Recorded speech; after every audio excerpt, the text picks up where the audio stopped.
नमस्कार मित्रांनो, आज मी तुम्हाला डेंग्यू या आजाराबद्दल माहिती देणार आहे. डेंग्यू हा एक विषाणूजन्य आजार आहे. तो एडिस इजिप्तिया या डासाच्या मादीच्या चावल्यामुळे आपल्याला होत असतो. आणि ही जी एडिस इजिप्ती डासाची मादी आहे ती दूषित असली पाहिजेत. म्हणजे त्या मादीमध्ये आपल्याला डेंग्यू व्हायरस किंवा डेंग्यू व्हायरस असला आणि तो डास किंवा ती मादी आपल्याला चावली तर आपल्याला डेंग्यूचा संसर्ग होत असतो. तर पहिला प्रश्न आपल्याला उद्भवतो की हे डास एडिस डास कुठे होतात.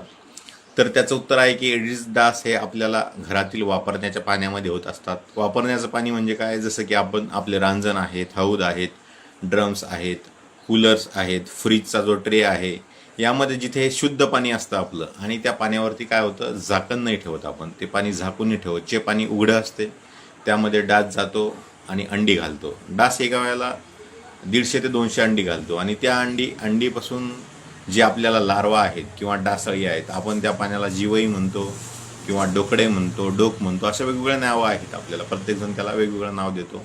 ते तयार होतात आणि त्यापासून त्याचं पुढची अवस्था असते कोश, आणि कोशानंतर त्याची पुढची अवस्था असते प्रौढ डास. तो डास म्हणजेच आपला डेंग्यूचा किंवा डेंग्यूचा डास आहे.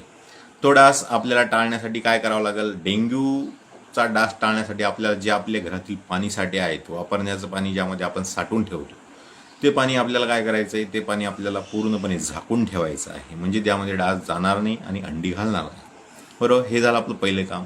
दुसरं काम म्हणजे सध्या आता पावसाळा चालू आहे. पावसाळ्यामुळे काय होतं की बाहेर बऱ्याच ठिकाणी पाणी साचते आणि त्या पाण्यावरतीही डास आपली अंडी घालतो. तर आपल्याला काय करायचं आहे, ते जे नाले आहेत, गटारे आहेत, ते आपल्याला वाहती करायची. आणि जिथे आपण वाहती करू शकत नाही आपल्याला त्या काय करायचं, ते बुजवून टाकायचे. म्हणजे आपल्याला पाणी उघड्यावरती जमा होऊ द्यायचं नाही, साचू द्यायचं नाही.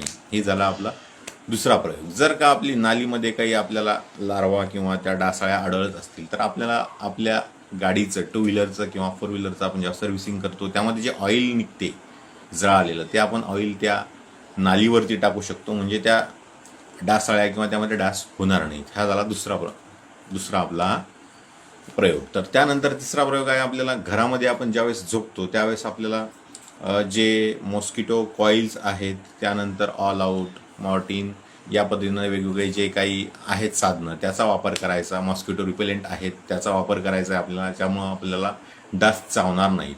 त्यानंतर आपण मच्छरदाणीचाही वापर करू शकतो. त्यानंतर पूर्ण अंगभर, जेव्हा आपण घराच्या बाहेर जातो त्यावेळेस आपल्याला अंगभर कपडे घालायचे.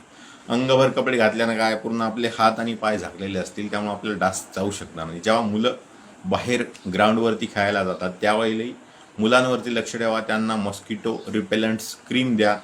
त्या क्रीम लावल्यानंतर डास त्यांना चावणार नाहीत. किंवा बाहेर जातील तेव्हा त्यावेळेला आपल्याला काय करायचं, त्यांना अंगभर कपडे घालायचे. अंगभर कपडे घातल्यामुळे काय होणार आहे, त्यांना डास चावणार नाही. हा झाला आपला उपाय.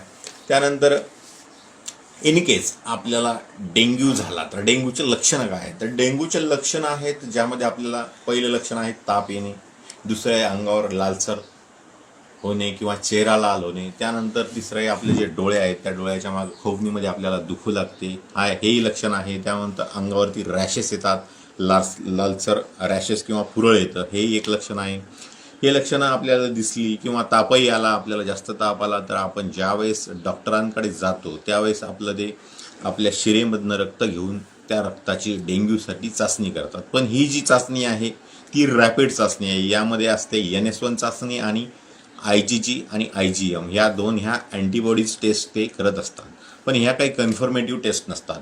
कन्फर्मेटिव्ह टेस्ट आहे त्याची ELISA टेस्ट. तर आपण या टेस्टही पॉझिटिव्ह आल्या तर आपण डेंग्यूवरील उपचार घेत असतो. पण डेंग्यू हा एक व्हायरल डिसीज आहे, विषाणूजन्य आजार आहे. यामध्ये कोणतंही विशिष्ट असं औषध आतापर्यंत आढळलेलं नाही आहे. आपल्याला लक्षणानुसार यावरती उपचार करावा लागत असतो. पहिला उपचार म्हणजे काय, ताप कमी करण्यासाठी आपण अँटीपायरेटिक्स म्हणजेच आपण पॅरासिटामॉल वापरत असतो.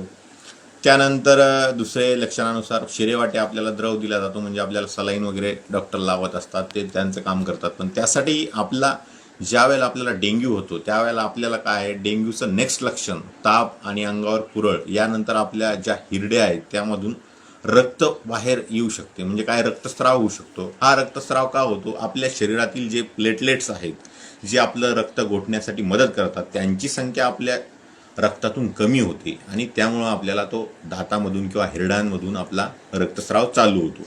तर डेंग्यूमध्ये आपल्याला काय करावं लागते, आपल्याला आपल्या ज्या प्लेटलेट्स काउंट आहे, जो आपण ब्लड घेऊन ते आपल्याला लॅबमध्ये आपण चेक करतो, तो आपल्याला कमी होऊ द्यायचा नाही. तो आपल्याला 1.5 ते 2.5 लाख असतो आपला, तर तो आपल्याला कमी होऊ द्यायचा नाही.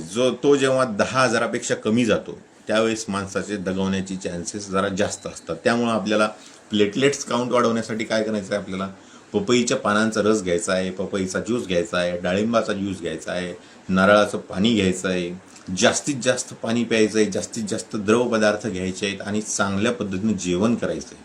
म्हणजे काय होईल, तुमचं शरीर हे त्या डेंग्यू विरुद्ध प्रतिकार करण्यासाठी तयार होईल आणि आपल्या प्लेटलेट्स काउंट वाढतील. डेंग्यू हा एक सेल्फ लिमिटिंग डिसीज आहे. स्वतःच झाल्यानंतर तो ॲटोमॅटिक 3-4 दिवसामध्ये कव्हर होतो. पण आपल्याला काय करायचं आहे, आपल्या प्लेटलेट्स वाढवायचे आहेत, आपली रोगप्रतिकार शक्ती वाढवायची. त्यामुळं आपल्याला हे सर्व वरती सांगितलेले जे काही अगोदर सांगितलेले उपाय आहेत ते आपल्याला करायचे आहेत. आणि विशेषतः म्हणजे आपल्याला डास नाही तर डेंग्यू नाही किंवा चिकनगुनिया नाही, तर डासांवर नियंत्रण म्हणजेच डेंग्यूवर नियंत्रण. आपल्या आजूबाजूला डास होऊ देऊ नका, विशेषतः स्वच्छ पाण्यात डास होऊ देऊ नका, म्हणजे आपल्याला डेंग्यू होणार नाही. धन्यवाद.